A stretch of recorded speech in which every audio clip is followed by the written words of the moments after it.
आज की दुनिया में आर्टिफिशियल इंटेलिजेंस यानी कि एआई तेजी से आगे बढ़ रहा है। चैटबॉट, स्मार्ट कैमरे, ऑटोमेटिक ट्रांसलेशन और बड़े बड़े सुपर कंप्यूटर, ये सब एआई की ताकत से चलते हैं। लेकिन इसके पीछे एक बड़ी समस्या भी है, बिजली की भारी खपत। जी हां, एआई को चलाने वाले डेटा सेंटर इतनी ज्यादा ऊर्जा खा रहे हैं कि धरती पर बिजली, पानी और जमीन, इन सभी पर दबाव बढ़ता जा रहा है। अब इसी चुनौती का एक बेहद अनोखा समाधान वैज्ञानिक सोच रहे हैं, जो है डेटा सेंटर को धरती से उठाकर अंतरिक्ष में भेज देना। जी हां, सही सुना आपने, अंतरिक्ष में भेज देना। गूगल का प्रोजेक्ट सनकैचर और इसरो जैसी एजेंसियां इसी दिशा में रिसर्च कर रही हैं। तो आइए साइंस स्पार्क में विस्तार से समझते हैं कि यह आइडिया क्या है और क्या सच में इससे एआई की ऊर्जा की समस्या हल हो सकती है।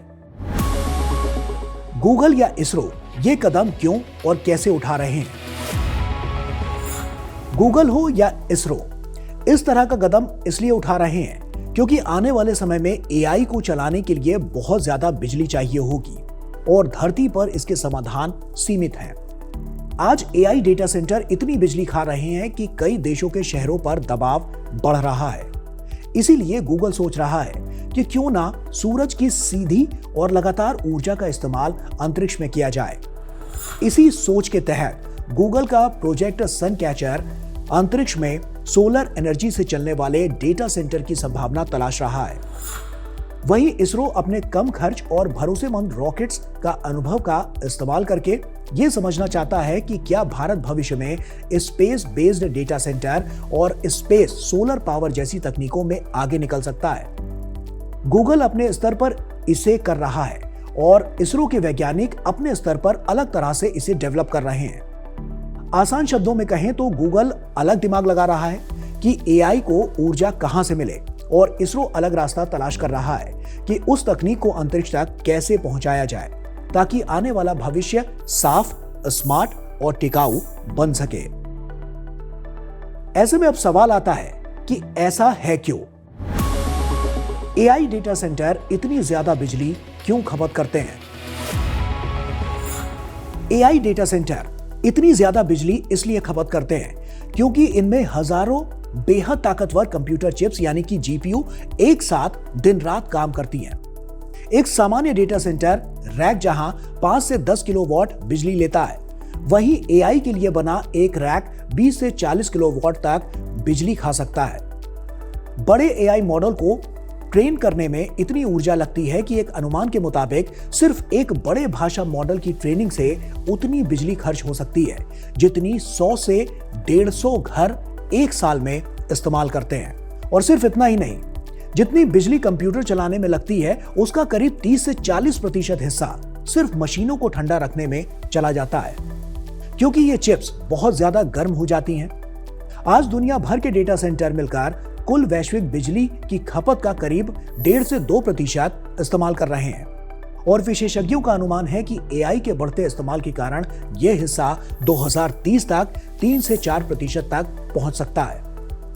अकेले जनरेटिव एआई सेक्टर में 2030 तक करीब $3 ट्रिलियन यानी 250 लाख करोड़ से ज्यादा का निवेश होने की उम्मीद है, जिसके चलते वैज्ञानिक अंतरिक्ष में एआई डेटा सेंटर जैसे विकल्पों पर विचार कर रहे हैं। गूगल का प्रोजेक्ट सनकैचर क्या है? गूगल का प्रोजेक्ट सनकैचर एक भविष्यवादी रिसर्च आइडिया है जिसमें एआई डेटा सेंटर को धरती पर रखने की बजाय लो अर्थ ऑर्बिट यानी कि अंतरिक्ष में स्थापित करने की संभावना पर काम किया जा रहा है। इसका मकसद है कि एआई की बढ़ती बिजली जरूरत को सीधे सूरज की ऊर्जा से पूरा करना। धरती पर सोलर पैनल औसतन सिर्फ 15 से 20% क्षमता पर काम करते हैं क्योंकि रात, बादल और मौसम बीच में आ जाते हैं, जबकि अंतरिक्ष में सोलर पैनल को लगभग 24 घंटे लगातार सूरज की रोशनी मिल सकती है और उनकी क्षमता 40% या उससे भी ज्यादा हो सकती है। अंतरिक्ष में सूरज की ऊर्जा की ताकत करीब 1360 वॉट प्रति वर्ग मीटर होती है, जो धरती से कहीं ज्यादा स्थिर और भरोसेमंद है। ऐसे में गूगल ये सोच रहा है कि अगर एआई को चलाने वाली बिजली की फैक्ट्री यानी डेटा सेंटर को सीधे सूरज के संपर्क में रख दिया जाए तो धरती पर बिजली पानी और प्रदूषण का बोझ कम किया जा सकता है। और यही सोच भविष्य में प्रोजेक्ट सन कैचर की असली ताकत बन पाएगी। इसरो और भारत की भूमिका क्या हो सकती है?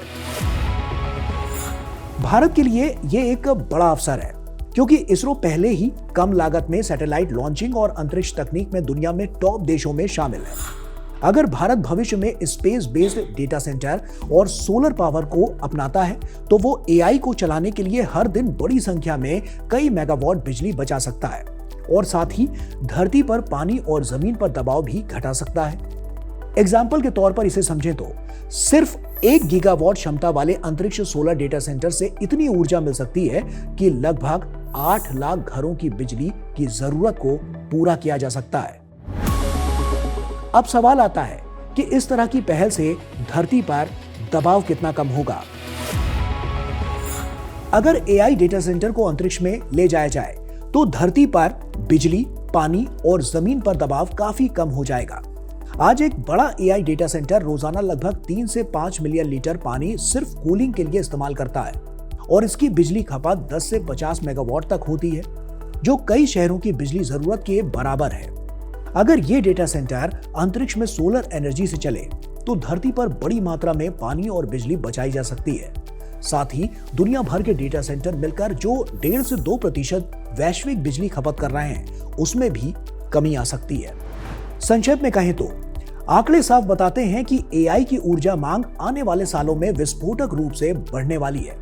ऐसे में अंतरिक्ष में डेटा सेंटर लगाने का विचार अब साइंस फिक्शन नहीं बल्कि भविष्य की जरूरत बनता जा रहा है, जो विज्ञान और तकनीक से बने अंतरिक्ष डेटा सेंटर के जरिए धरती की ऊर्जा खपत को काफी हद तक कम कर पाएगा और बेहतर और सुनहरा भविष्य पूरी दुनिया को दे जाएगा। तो इसी के साथ साइंस स्पार्क में इतना ही। फिर होगी आपसे मुलाकात कुछ और इंटरेस्टिंग टॉपिक के साथ। तब तक के लिए दीजिए हमें अनुमति। नमस्कार।